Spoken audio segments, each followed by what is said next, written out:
Okay, I'd like to open the meeting up and begin the public session. First name on the list is Robert Stone. Robert, will you please step up to the podium, state your name and address, and you have 5 minutes.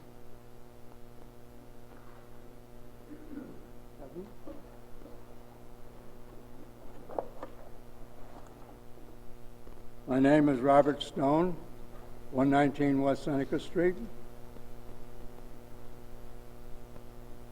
I've been a resident of the First Ward for over 91 years.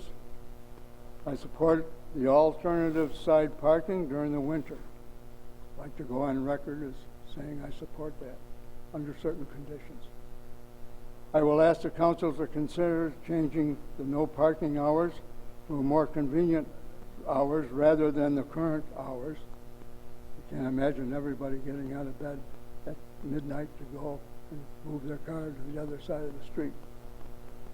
64 years ago, my family and I moved to 119 West Seneca Street. There was a time when there was were 1 or 2, 3 cars in the entire block. Now there are 1 or 2, 3 cars per household.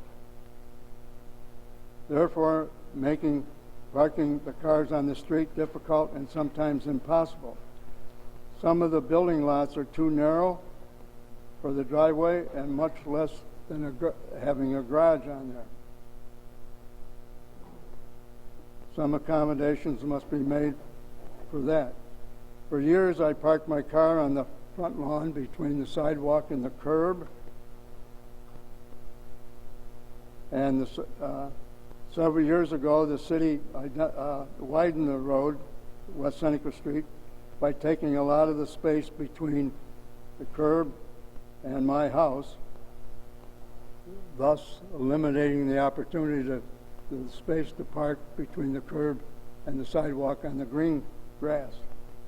I have been given written permission to park on the lawn between my house and the sidewalk, with the understanding that any damage done to the lawn would be repaired, which I have done for the past several years.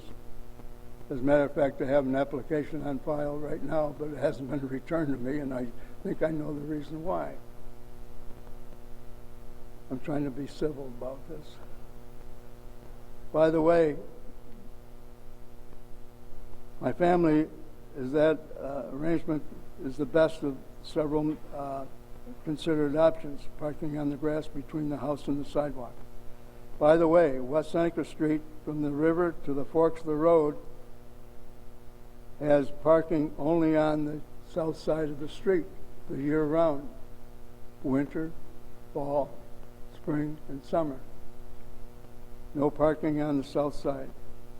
Above, again, for the above reasons, I support the alternate parking provisions, providing we make that adjustment on the times.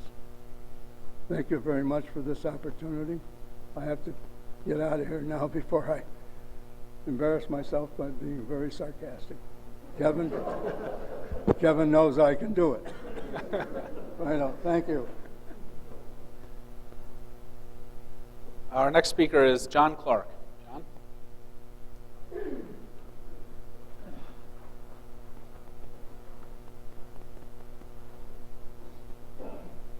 My name's John Clark. I'm here to talk about the parking, as Mr. Stone just spoke about. There are issues with parking for historically single-family owned homes.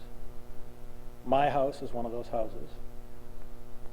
For the previous 40 years, we had off-street parking, and I just assumed that everyone had the luxury of a church parking lot that they were allowed to park in. I never understood the problems that other people had until my former church, told us we couldn't park there anymore.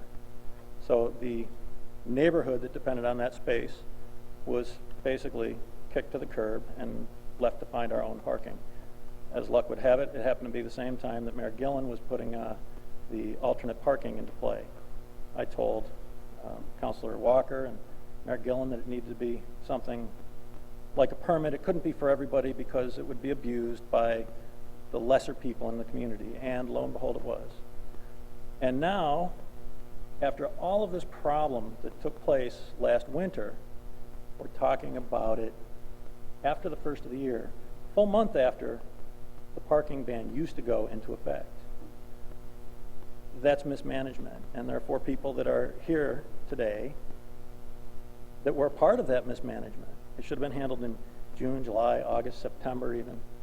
But handling it after the first of the year is ridiculous. And now you're saying, the council last week spoke about with such passion about it being a safety concern.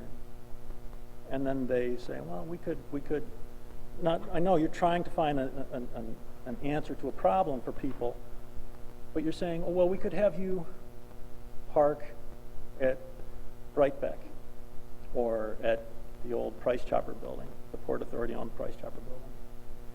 And you want to talk about safety, and then I want you to tell Mr. Stone how is he going to walk from Brightbeck to his home. When I'm working night shift, like I did last night, who's going to make sure my wife gets from Price Chopper to my home safely? Now, the city wants to talk about safety, yet they don't enforce snow removal. They don't do a good job in removing their own snow from East Park. And I'm not talking about through the park, I'm talking about Bridge Street, I'm talking about Oneida Street, I'm talking about 4th Street, I'm talking about both bridges. And yet you want to sit there and talk about safety, and you want to kick a bunch of people to the curb with no real recourse. And I understand that it's probably the most expedient thing to do. It's not the most intelligent thing to do. It's not the right thing to do. When there are options, if you are creative, and if you create a program that has some teeth and you enforce it. Now, our mayor, my wife, is livid with you because we stood on our sidewalk and talked about parking when you were running. And you said you would consider things. And you even, and I do recall that you, although you have been historically opposed to the on-street parking, you said you weren't going to just dismiss it out of hand. And I believe you said something like that in the debate that was televised, that you would consider things. And yet here we are, no movement made until the last minute. And now we've got to be politically expedient at the cost of many taxpayers. People have been paying taxes in this community for, how long has Mr. Stone been paying taxes? 64 years at his current residence. I've been here paying taxes, I think since, I've been paying taxes personally since the mid-'80s. And yet we're going to do what's easiest for my employee, the plow driver, right? They serve the people, not the other way around. We're going to do what's easiest for you guys, right? Again, employees, you're here because of the people, because of the taxpayers. And yet you're not willing to be creative and put in some kind of work. I'm surprised that I'm not using profanity right now because I'm so disgusted by the political theater that is Oswego, New York. Someone told me recently that I should come to these meetings more often if I want to be a part of a resolution to the problems, but I can't because I stand back there and I listen to the silliness, the limited scope of thought, and I want to go through the roof because they're just simple answers that could be really impactful to taxpayers and make it a better community. Yet we always just go, oh no, it's too tough. Can't do that because, well, that doesn't make us a very good community. Thank you for your time. Thank you. Next on the list, Mark Porto. Good evening, Mr. Mayor, members of the City Council, and Mr. Petroli, Mr. City Attorney. My name is Mark Porto, and I have lived on 162 West 4th Street for the past 4.5 years in Ward 3. I come here tonight to discuss the water and sewage rates. I believe that the agreement needs to be revisited, because I believe it creates a federal unfunded mandate. I believe that that the city should contact not only outside legal representation outside the city, but also Congressman John Katko, Senator Schumer, and Senator Kristen Gillibrand regarding this EPA, EPA and DEC. Thank you, DEC mandate. This mandate is a federal unfunded mandate. I believe it's unconstitutional. It should be revisited, and these representatives are there for a reason. I think this whole matter needs to be revisited because in my church, we found that we can't afford these constant rate increases. When I came here, it was $180 per quarter. Now it is $222, and I heard it may go to $275 if you're on a fixed rate, which I am. If it keeps going higher, how can this city be habitable if you can't pay $300-400 every quarter? That is a lot of money to ask for water. And what are people going to do who cannot pay? What about these people? What about a resolution of either assisting them in payment of the bills, like in a HEAP or SNAP program, or use a different venue in trying to pay for this sewage upkeep? Now, we cannot have constant hikes. Our taxes are going up with the city and the county and the school district. It's now without any applicable industry. We either need a large industry to come in and help with their tax bills, or we need to generate a large portion of small business. But I don't think we can generate with a large small business because of the rules and regulations by our state. So I think what we need help in helping the people to pay for the sewage bills. I, for one, had a hard time with my water and sewage bill just this last fall. I was one quarter behind. I ended up paying $474. And this is just what the water rates are now. Now that they're going up, it's just going to get more and more harder to pay these bills. And I'm asking the city, and you, Mr. Mayor, and you, Mr. City Attorney, to look into this agreement again and try to find outside legal help, and to contact our congressional representatives regarding this. Also contact the EPA the regional director, and the DEC as well, to see if there can be a more equitable solution. It has to be done in order for this city to be a habitable place to live. Thank you, and good evening, ladies and gentlemen. Thank you. Next, Mercedes Niece.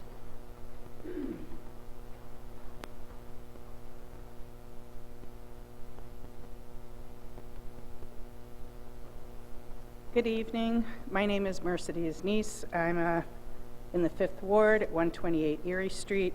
Tonight I have my executive director's hat on for the H. Lee White Maritime Museum at Oswego.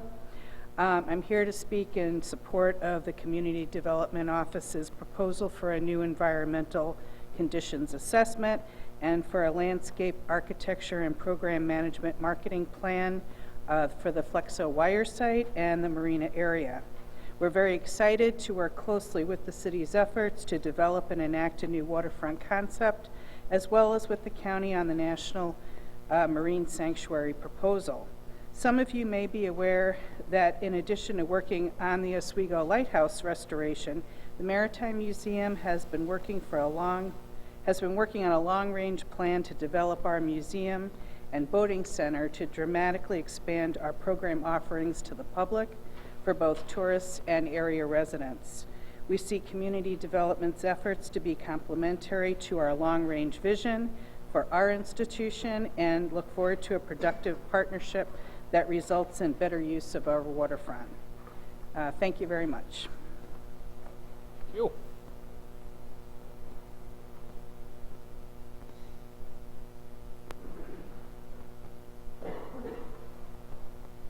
Anyone else in the audience who would like to speak? Miles.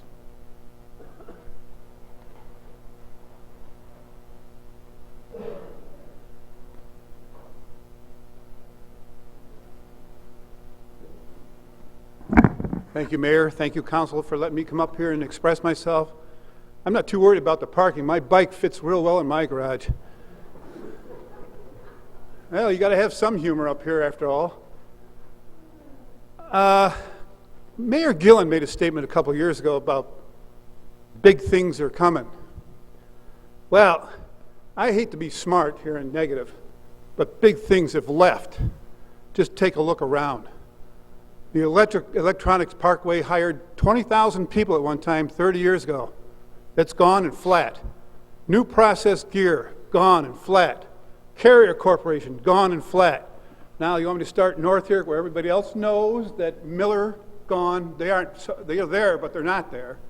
And then you got Nestle's, who they're being bombarded with rocks right now. Then I can go up here to Hammermill and all the rest of them.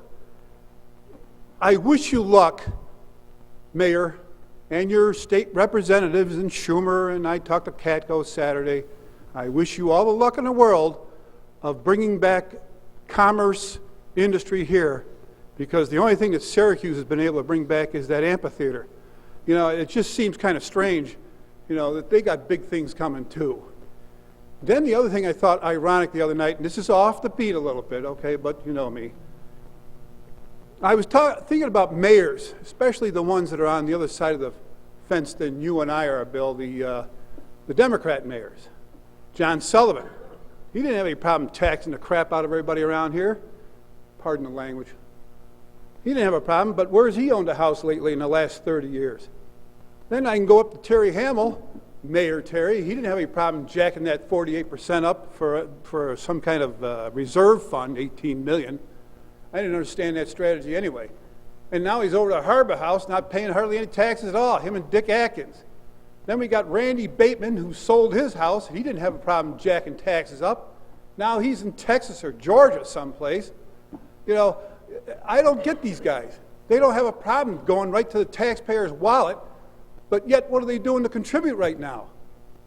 And as far as that water and sewer and everything else that we got going on there, our hands are tied until they find another judge. Thank you. Thank you, Miles. With that, I will close the public session, and I call this meeting to order. Will we all please rise for the Pledge of Allegiance? Pledge allegiance.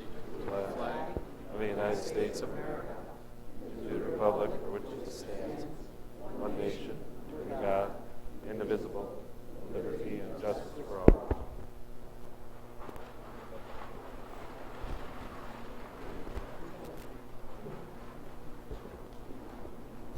Will clerk please call the roll? His Honor the Mayor. Here. Counselor Reynolds. Counselor McLaughlin. Here. Counselor Emmons. Here. Counselor Walker. Here. Counselor Gosick. Here. Counselor Van Buren. He's excused. Counselor Cardino. Here.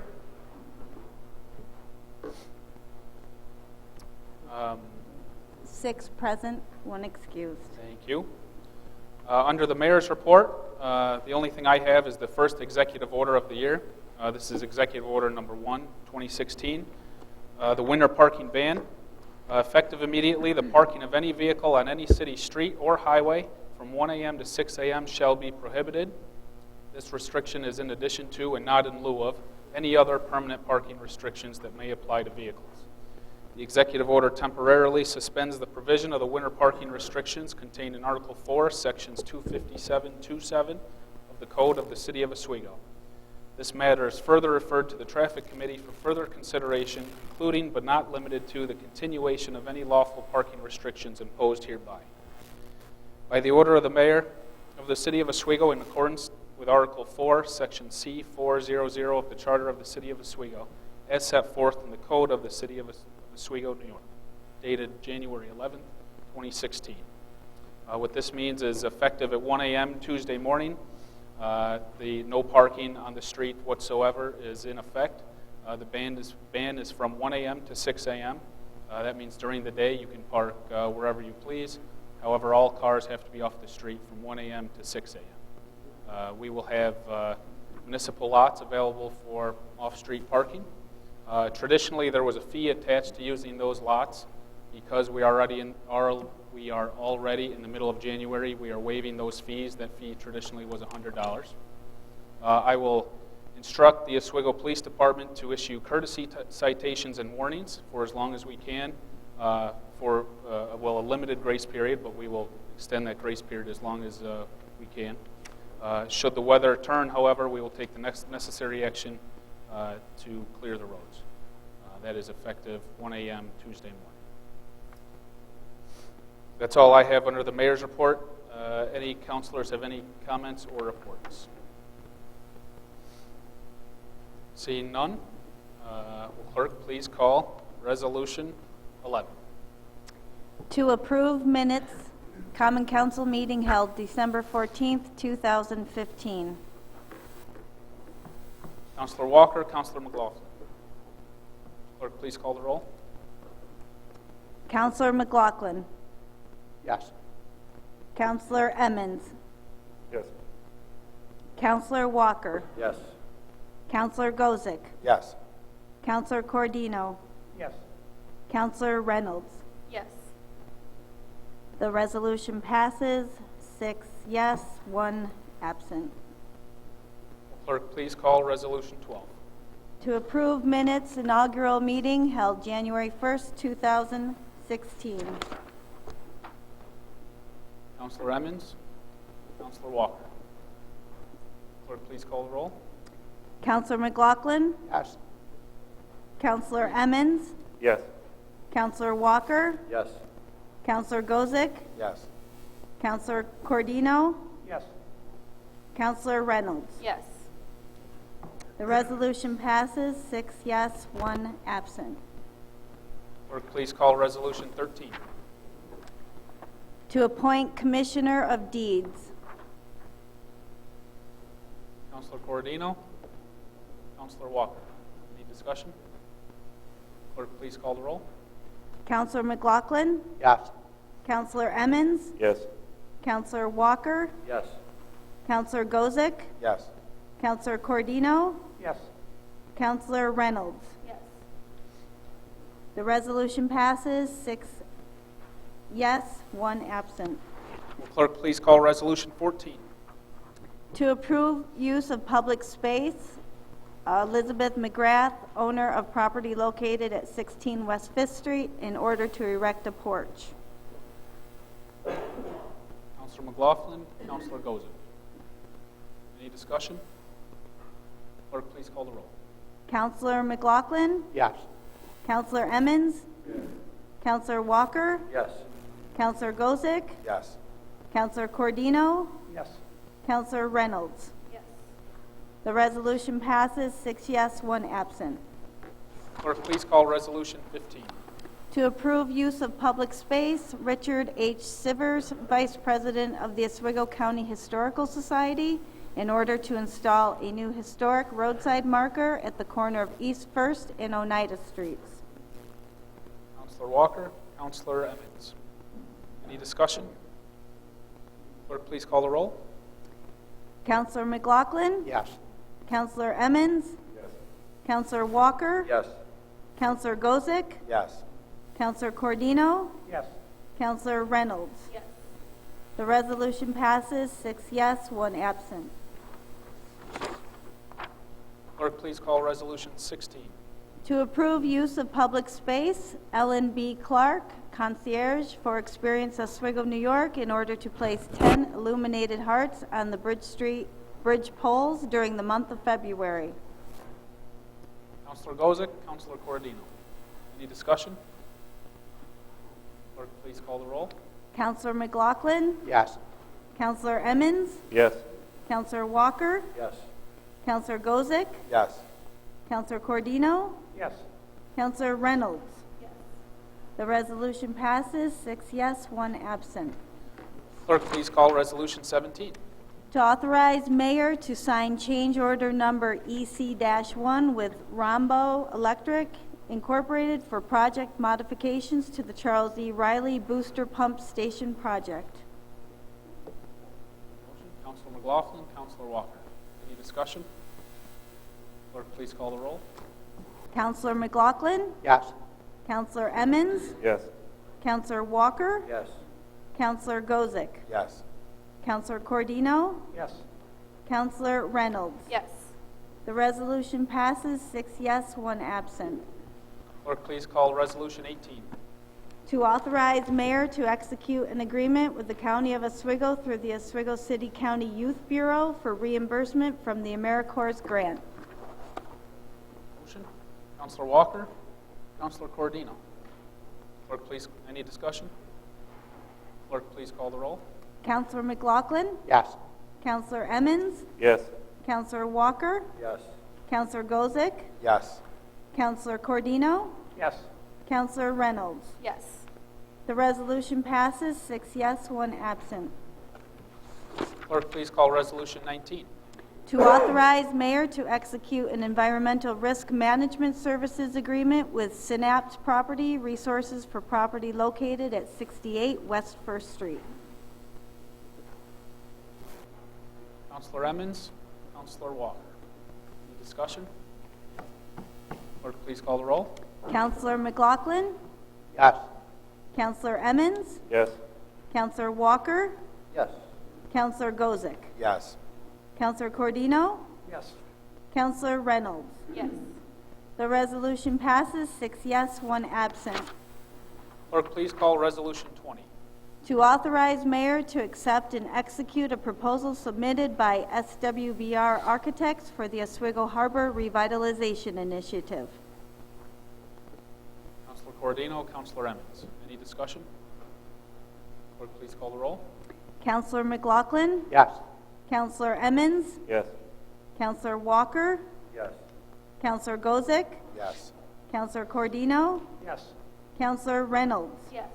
The resolution passes, 6 yes, 1 absent. Clerk, please call Resolution 21. To authorize public hearing regarding proposed amendments to the Code of the City of Oswego, Chapter 257, Vehicles and Traffic Ordinance, Section 257-27, Winter Parking Restrictions. Counselor Gozick, Counselor McLaughlin. Any discussion? Counselor Walker. Thank you, Mayor. This is just going to be a vote for a public hearing next, in 2 weeks it is, right? 2 weeks. Everybody come in, speak their mind on it, and after that, we'll make our decisions based on that. I mean, I'd like to see a different avenue. Kicking people right out of the road, I don't know if I agree with it. A lot of places that do not have parking. But we got to come to some agreement to see what we can do. I mean, if anybody has any answers, call me. Feel free. I'd like to listen. We all got to get along here. So, thank you. Counselor. My executive order takes effect immediately. My executive order, pending approval by the Traffic Committee, which seems very, very likely, will be in effect till this public hearing, at which point the council will vote on what they want to do for parking. I have a feeling I know how that will turn out based on the general consensus campaigning this summer, but the council will make that decision following this public hearing. In the meantime, my executive order stands, and that's how that works. Any other comments? Clerk, please call the roll. Counselor McLaughlin, Yes. Counselor Emmons, Yes. Counselor Walker, Yes. Counselor Gozick, Yes. Counselor Cordino, Yes. Counselor Reynolds. Yes. The resolution passes 6 yes, 1 absent. Clerk, please call Resolution 22. Motion to reconsider Resolution Number 490 dated December 14th, 2015 regarding new water and sewer rates. Councilor McLaughlin. Prior to us voting on this, I'd like to withdraw it from the floor after talking to yourself and the city attorney and the way it sounds we're going to be working towards trying to redo the rates to benefit the citizens of the city. All I've got. Thank you, Councilor.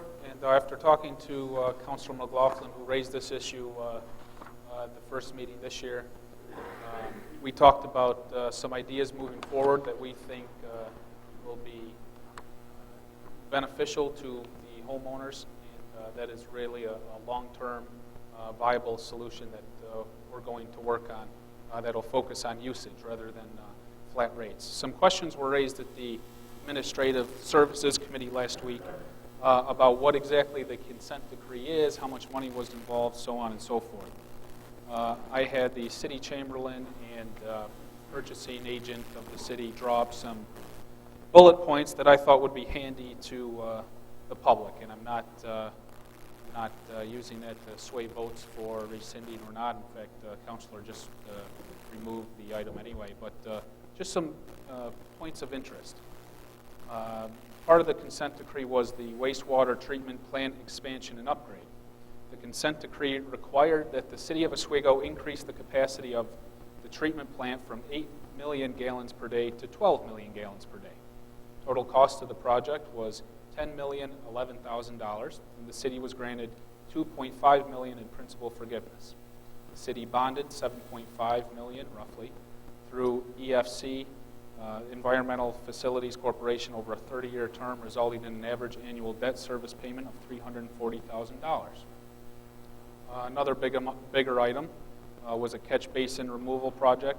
The city was required to eliminate all inflow of stormwater into the sanitary sewer system on 5th Ave, Erie Street, West 6th and 7th Streets, and Hart Street. Total cost for this was $455,000, financed through EFC on a 30-year bond, resulting in an average annual debt service payment of $25,500.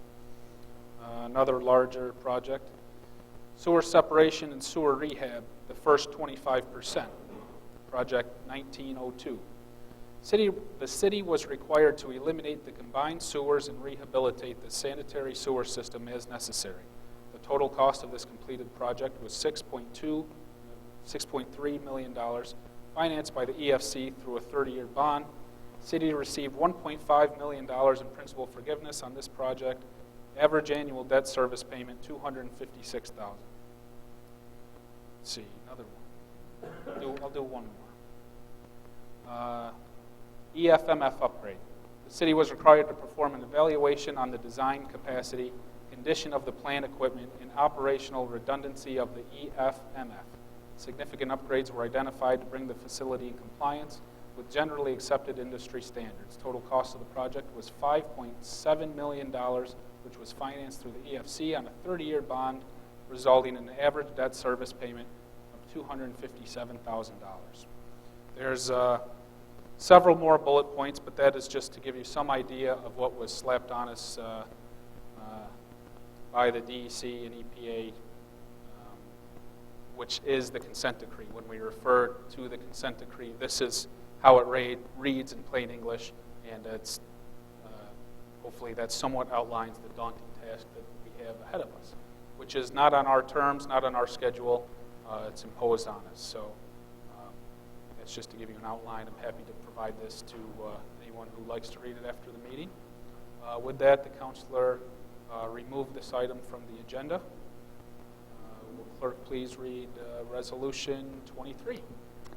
To waive rules of the Common Council to present Resolution Number 24 from the floor without committee consideration. Councilor Emmons? Councilor Walker, any discussion? When I took over as mayor, we we are going to, moving forward, make an effort to prevent things from being added on to the agendas at the last minute. What that means is when the counselors get to their desk, at least under the last administration, sometimes you would have items on your desk face down, and you wouldn't be able to read that item until you got to the council meeting. That's unfair to the counselors, it's unfair to the public, it's unfair to the press, so we're going to try to avoid that situation at all costs. The other part of that is sometimes there is the option to waive the rules, which means it didn't go through the proper committee to get to council. We're also going to try to avoid that, and that's why I backed up the deadline 24 hours to give the department heads and counselors one more day to submit an item that they need to be reviewed and brought to committee. However, this is an exception, and this is an exception because what happens, this wasn't brought forth by a individual counselor or department head, but it's a member of the public. For instance, in this situation, it's Trinity United Methodist Church. Some folks just sometimes aren't naturally aware of how the system works, so they submit an item, and it's unintentionally late. I just want to clarify how that process works. For instance, there's nothing we can do rather than hold them up from placing their 4 A-frame signs. We think it's more beneficial to help them get on the agenda so that we can vote and they can put their signs up. So I just want to clarify how that process works. With that, any other discussion? Seeing none, clerk, please call the roll. Counselor McLaughlin? Yes. Counselor Emmons? Yes. Counselor Walker? Yes. Counselor Gozick? Yes. Counselor Cordino? Yes. Counselor Reynolds? Yes. The resolution passes, 6 yes, 1 absent. Any unfinished business to come before the council?